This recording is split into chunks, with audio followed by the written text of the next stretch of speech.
doy 11 años, estábamos en la playa, era un día de lluvia y entonces estábamos todos dentro de la casa. Empezaron a jugar con un iPad, que era lo que tenían en ese momento, y mientras que estaban solas estaba todo bien. Ahora, cuando querían jugar entre 2 o 3, empezaban a inventar reglas. Decían, bueno, ahora es mi turno, ahora te toca a ti. Y conclusión, terminaban peleando y discutiendo. Eso, además de generar padres enojados, que en este caso era mi hermano, lo que empezó a suceder es que la solución natural que le encontraron como millennials fue decir, bueno, empecemos a recolectar dispositivos. Entonces, tú dame la tablet, dame el teléfono. Cuando cada una tenía un aparato, dejaron de jugar juntas. O sea, una fue para un lugar, otra estaba en un living, otra estaba... Por ahí hablaban cada tanto, pero cada una estaba metida en su mundo. Ahí fue que pensé, bueno, esto es un problema que no se va a resolver con más tecnología, porque efectivamente estaba pasando algo en donde mi hermano seguía enojado porque no jugaban juntas. En ese punto empezamos a investigar y lo que apareció ahí es que el problema era bastante más grave que los padres estén enojados o que mi hermano se enojara en una casa en la playa. Lo que estaba sucediendo era que los niños tenían malos hábitos en el uso de la tecnología, generaba alienación, o sea, básicamente cada vez los veías más metidos adentro del aparato y cada vez más encorvados, casi como en una burbuja de ocio podría ser, según Roberto Igarza. Conclusión, salimos adelante con una idea. Una idea que era decir, bueno, ¿por qué no recuperar los juegos tradicionales donde había más o menos una secuencia de turnos? Ahora me toca a mí, ahora le toca a él, y así, y estaba más o menos ordenada la dinámica, pero le incorporábamos algo de tecnología. O sea, era decir, trabajemos sobre esas interfaces, a ver qué es lo que sucede. Ahí fue que nació la idea de hacer un prototipo, fundar Unicorn Games y el sueño de poder tener una compañía que trabajara en esta unión de físico y digital para niños. Este fue el primer juego, exactamente así como se ve. Era un juego es un juego de mesa, porque todavía se puede comprar, en donde le agregábamos una tablet allí y lo que sucedía era lo siguiente. Vamos a ver si la tecnología nos ayuda. ¿Puedo pasar el video? Bien, esta era básicamente la dinámica del juego. Teníamos todos los elementos tradicionales de un juego de mesa, dados, muñequitos, cartitas, le agregábamos la tablet. Tiro el dado y empiezo a mover. La particularidad que tenía es que al caer en determinados casilleros tenía que completar un desafío en la aplicación. En este caso es un juego muy sencillo, completaba 2 o 3 cositas, pero lo interesante es que el resultado de este juego impactaba en cómo continuaba el juego en el tablero. Yo podía ganar casilleros extra o podía ganar elementos que utilizaba. Después empezamos a trabajar sobre las cartas, elemento tradicional de un juego de mesa. Lo que hicimos ahí fue decir, bueno, encuentro una carta, es un tesoro misterioso. Para saber qué tiene este tesoro tengo que escanear, ¿no? Y tengo mi tesoro. Ahora la idea era decir, bueno, si es misterioso tengo que abrir el cofre para ver qué encuentro. Ahí no encontró nada, podía volver a intentar encontrar un dado y volvía al soporte físico a decir, bueno, tiro el dado y me sigo moviendo. Esto es lo que permitió, principalmente cuando empezamos a tener niños jugando. Hoy en día tenemos 22.287 niños que jugaron esta semana. Estos son datos de los últimos 15 días. El 51% de los niños juega cada semana. Es decir, que en cada casa que hay un juego de estos se abre, juegan y se sienta alrededor de una mesa a jugar. El promedio de juegos es de 31 minutos. Y otro dato más de color prácticamente es que el 12% de nuestros usuarios tiene por lo menos 2 juegos. Hoy en día se consiguen, desde Unicorn desarrollamos 7, tenemos en plaza 3 juegos de los exploradores. El 12% de los que tienen un juego hoy en día tiene por lo menos 2. Acá, y esto creo que es, el resto son verdaderamente genios en lo que hacen y todo. A nosotros, esto fue algo que descubrimos y que apareció y se transformó en el principal valor, no solamente de nosotros como experiencia, sino de la compañía, y es que logramos incorporar usuarios al proceso de desarrollo. Liz va a hablar después, más tarde de eso y seguramente en más profundidad, pero lo que sucedió acá es que nosotros teníamos niños reales que nos estaban dando información. Sabíamos que jugaban más un martes a la tarde o un domingo de tarde. Sabíamos que el promedio de partidas que se jugaban eran 2 o 3. Sabíamos en qué regiones, en qué lugares estaba jugando ese juego en cada momento. Eso permitió que podamos empezar a construir una historia. Conclusión.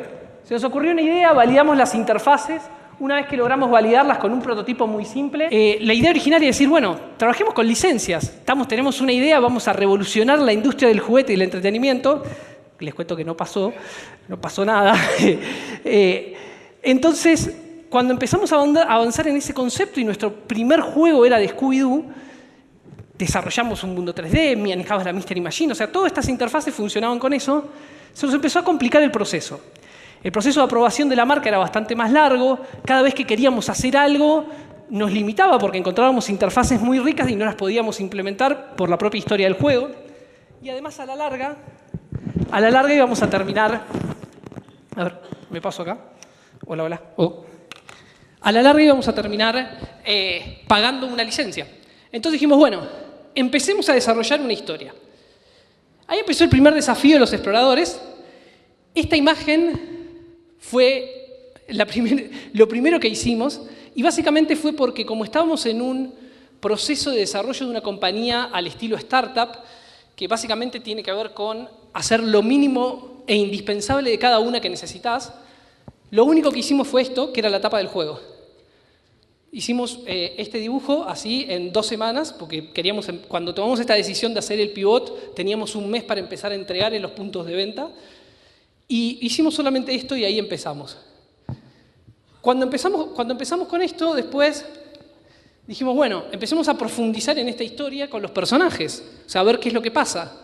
Vayamos a los usuarios que tenemos y empecemos a mostrarle cómo podemos ir migrando. Así generamos ese cambio de que era el grupo inicial, a cómo seguía. En ese entonces solamente teníamos esa imagen y avanzamos en el desarrollo de los personajes para llegar a estas cajas que son las cajas actuales. Ahí fue donde aparece Mediamorfosis en el camino de Unicorn.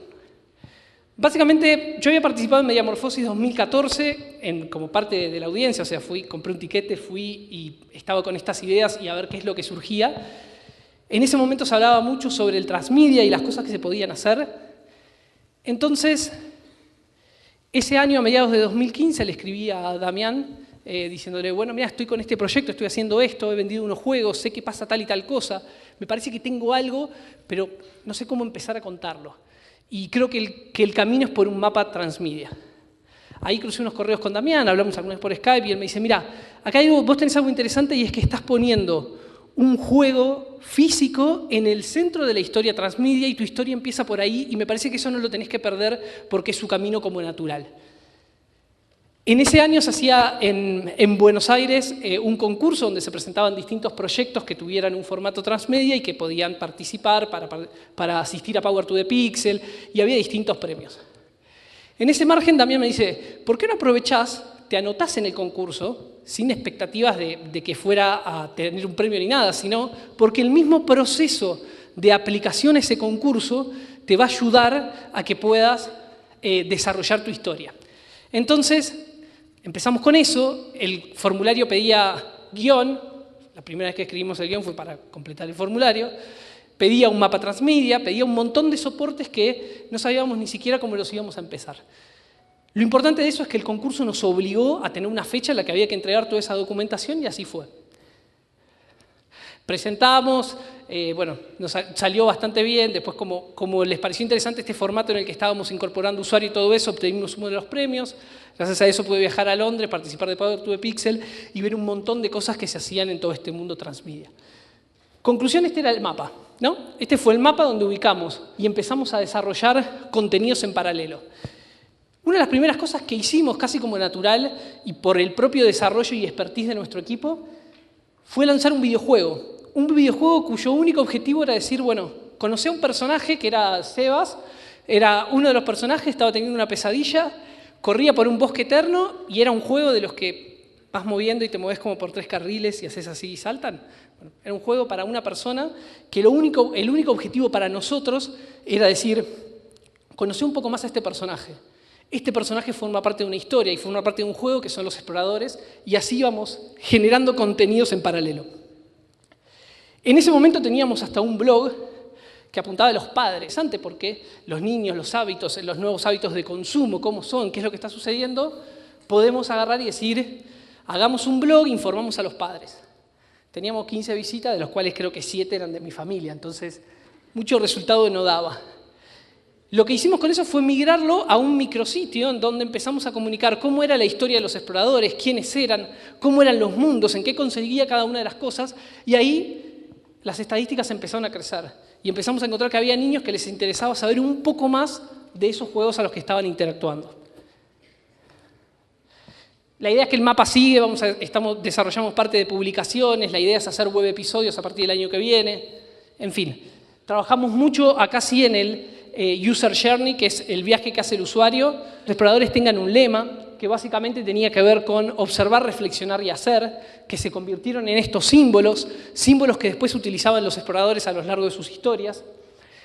Y eso también nos forzó a tener una estructura narrativa. Estructura narrativa que casi, digamos, tradicional, tenía que ver con decir, bueno, tengo un disparador, en el caso de este juego que se llama Exploradores y el Misterio de Chocolate, el abuelo de uno de los exploradores había encontrado un cacao, la abuela había hecho la mejor torta de su vida con ese cacao y se ponía como misión ir a conseguirlo. Automáticamente tener ese como desafío nos permitía tener un entorno, que era el bosque en donde estaba el chocolate. Tener ese entorno ya nos empezaba a disparar cuáles eran los assets, cuáles eran los props, cuáles eran los elementos que íbamos a necesitar a lo largo de toda esa historia. A partir de ahí fuimos a un mecanismo de decir, bueno, en cada historia alguno de los personajes tiene que relucir, los exploradores funcionan mejor como equipo que cuando están solos, lo que hacíamos ahí era resaltar habilidades individuales de cada uno. Los conflictos clásicos eran tiempo o que el lugar era muy peligroso y conclusión siempre se llegaba a un final donde descubrían qué era lo que había sucedido. Tener este guión nos hizo empezar a trabajar más fuerte en lo que era el game design. O sea, en cómo hacer que estas interfaces o que estos diseños de los juegos tuvieran un match con la historia. A partir de ahí, al tener una historia común a todos los juegos y a los distintos formatos sobre los que veníamos trabajando, nos ayudaba a que cada vez era menos lo que teníamos que comunicar en cada uno de los formatos. Y nos permitió tener elementos transversales. Elementos transversales básicamente tenía que ver con estos símbolos que les contaba antes, que están presentes en todos los juegos independiente de las misiones. Entonces eso hace que, por un lado, el que ya tiene un juego sabe cómo funciona el otro, y por otro lado, a medida que vas teniendo más relación con los distintos soportes, vas pudiendo manejarte mejor con la historia. Eso hace que tengas una mejor experiencia de usuario. Es decir, si tú sabes que siempre que tengo el botón de volver está abajo a la izquierda, bueno, siempre ya sé que lo que está ahí es para eso, o que el que está abajo a la derecha es para avanzar y seguir en las pantallas. Acá surge el desafío de las interfaces. Básicamente empezamos validando interfaces lo más simple posible y siempre desde una primicia que teníamos. Lo primero tenía que ver con los tiempos de usabilidad. Cuando hicimos un estudio de cuáles eran los juegos que estaban en el mercado, encontramos que la mayoría de los juegos que sentabas a 3 niños para jugar duraban alrededor de 1 hora. Dada la situación de los niños hoy en día, entendíamos que era un tiempo demasiado largo para jugar una partida. Entonces dijimos, bueno, nuestro juego va a durar 40 minutos. Entonces empezamos a trabajar, lo achicamos el tiempo. La primera vez que lo probamos con niños nos dijeron, este juego es muy largo. 40 minutos es eterno. Entonces, parecía un problema y era, ¿qué hacemos ahora? Achico el recorrido, saco. O sea, eso nos forzó a decir, bueno, tenemos que trabajar sobre el soporte. Así fuimos haciendo ajustes hasta que llegamos a 10 minutos por jugador, 10 y 12 minutos. Hoy en día una partida de 2 jugadores dura 24 minutos y son 3 dura más o menos media hora. Ahí surge algo interesante que tiene que ver con los hábitos de consumo y todo esto que se está hablando aquí en Mediamorfosis. Y acortar el juego a un tiempo donde los niños jugaban taca, taca, taca, taca, taca, muy rápido, el tiempo de juego se extendió a casi 1 hora 20. Entonces, el problema no era sentarse 1 hora a jugar con un juego de mesa. El problema era que había que estar 1 hora y jugar por lo menos 2 o 3 veces. Asimismo nos pasó por nosotros venir del rubro de la tecnología y las aplicaciones. Tenemos realidad aumentada, sabemos manejarlo, lo podemos hacer. Todas las cartas se escanean, ponemos códigos ocultos en el tablero, podés escanear la caja.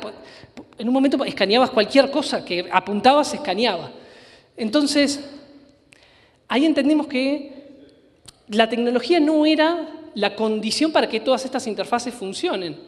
Porque también ya nos había pasado con la creación de un entorno 3D para uno de los juegos.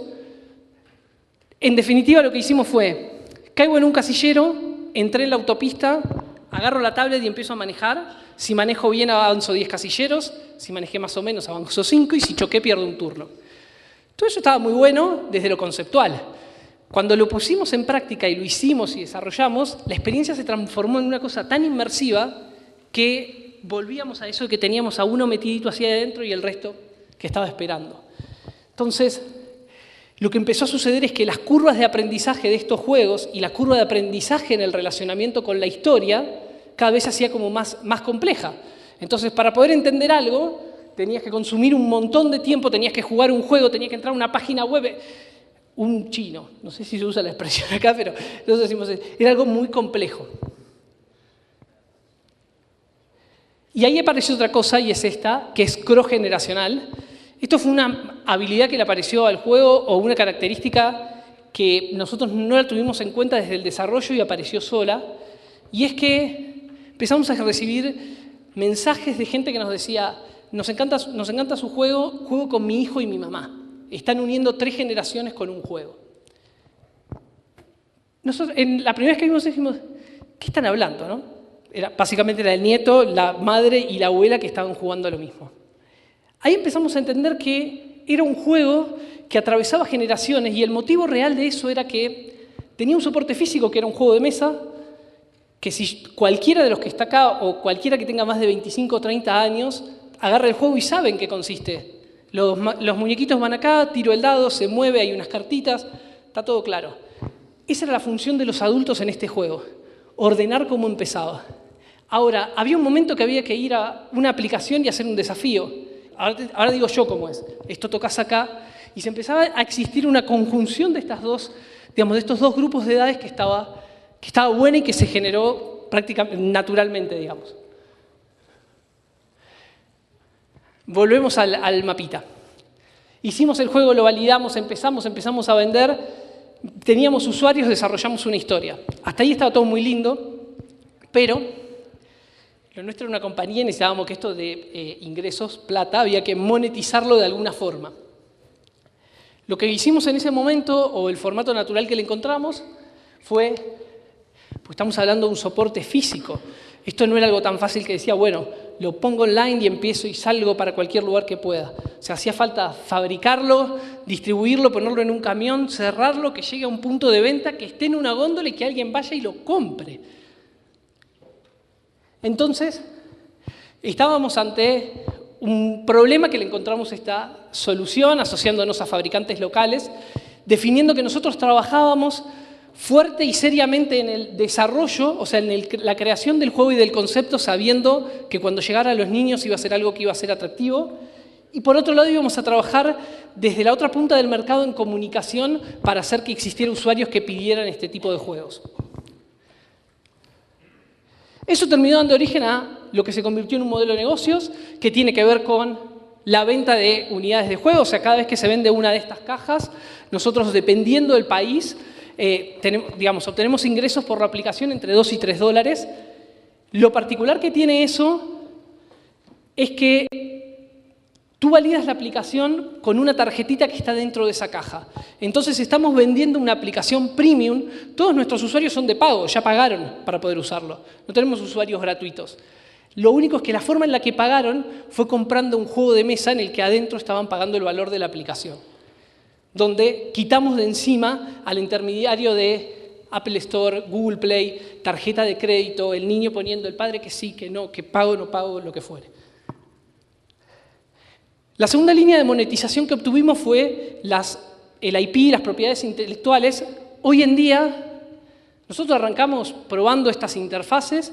Hoy tenemos 22 dinámicas de juego patentadas, registradas por nosotros. También tenemos una patente pendiente en Estados Unidos sobre un hardware que permite conectar juguetes a Internet y generar el Internet de los juguetes. Eso nos permitió decir, bueno, ordenemos esto como negocio y volquémonos a distintas estructuras. Trabajar sobre los clásicos, que es lo que veníamos haciendo. Un vertical educacional. Lo que empezó a suceder es que juegos de estos de los exploradores, estos otros se llaman los exploradores y los Nocturne. Los Noctum son noctilucas, son unas cositas, son unos bichitos que están en el agua y brillan en la oscuridad, muy comunes en Uruguay, pero que no son conocidos en otros lugares. Cuando vendíamos ese juego en Uruguay estaba todo bien. Cuando empezamos a venderlo en Argentina, era correo de nuevo. Sí, ¿qué es eso? ¿Brilla? ¿Existe? ¿Esto se ve en una playa de verdad? Entonces ahí, y algo que ya había pasado con la mascota de los exploradores, era que los niños preguntaban más porque querían conocer más sobre eso. Entonces había un interés genuino sobre el contenido que estábamos transmitiendo, lo que estábamos metiendo en los juegos. Así fue que desarrollamos un vertical educacional, vertical que hoy estamos utilizando en Uruguay con 36 escuelas con un apoyo de la UNESCO. Bien, adelantamos así. El corte es importante, así que voy redondeando. Otra de las interfaces que realizamos después fue decir, bueno, trabajemos sobre otras características, no solamente juegos de mesa, vayamos a la construcción. Esto es de una empresa Rusty, que es muy grande en Argentina, y básicamente tiene que ver con un castillo de ladrillitos que tú lo construyes, y la idea es que después puedas armar una historia a partir de eso. ¿Tengo para el video o no estoy? Ponemos... les muestro el video cómo funciona esto a nivel de interfaz. Perdón que vuelvo con este tema. Un segundo. Se me fue la flecha.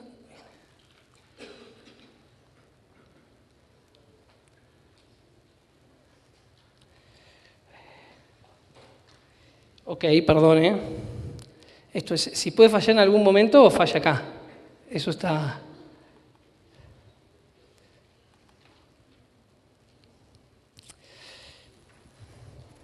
Ahí va. ¿Viene? Bueno, vino el otro, no importa. Les quería mostrarles las interfaces. Este es el juego básicamente que tiene que ver... Recuerdan, les dije que trabajábamos sobre dos puntas. Sobre la creación del juego y sobre la difusión. Básicamente lo que se hizo con este juego fue... La difusión, en vez de hacerse por medios tradicionales o por televisión para niños, se fue directamente a un formato de YouTube y pre-rolls y circulación por la web. Espero que venga con sonido. ¿Sí? Perfecto.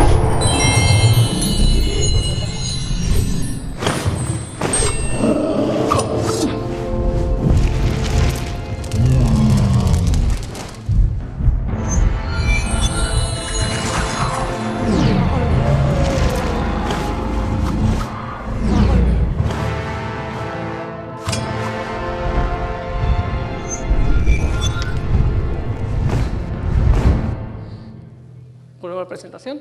Básicamente, bueno, la idea de eso era decir, bueno, despertar interés en los niños. El único objetivo de esto era llevarlo a un micrositio donde veían más información y aprendían lo que podían contar. Conclusión. Llegamos a un momento en que desarrollamos, armamos un modelo, estábamos distribuyendo. Hoy estamos aquí en la internacionalización. Estamos haciendo crecer el proyecto. Estamos lanzando nuevos juegos. Puntualmente Los Exploradores es un juego colaborativo donde todos los jugadores participan contra un enemigo común que se mueve a lo largo del tablero. Estamos con una expansión en Colombia y en Estados Unidos. Parte de mi viaje tiene que ver con eso. Y estamos actualizando los motivos transmedia. Ya te corto. Soy emprendedor, entonces tengo que aprovechar para pedir cada vez que puedo algo. Así que si alguno me puede ayudar con contactos dentro de la industria del juguete o del retail para los juguetes, ahora van mis datos y es bienvenido. Lo mismo con el sistema emprendedor o marcas que les interese innovar desde estos puntos. Y ahora sí cerramos. Yo los invito, más que nada, esto es lo que yo les pido y lo que les digo es que los invito a que aprovechen Mediamorfosis como lugar para el networking, porque verdaderamente sirve, que aprovechen a hacer algo con sus ideas y avanzar. Un poco es lo que decía Omar, hay que hacer cosas porque si no nos quedamos siempre en la generación, las ideas, y la verdad es que se puede y sobre todo desde Latinoamérica tenemos muchas ventajas. Eso, sigan sus sueños que ellos conocen el camino y a partir de ahí todo se va acomodando al andar. Gracias.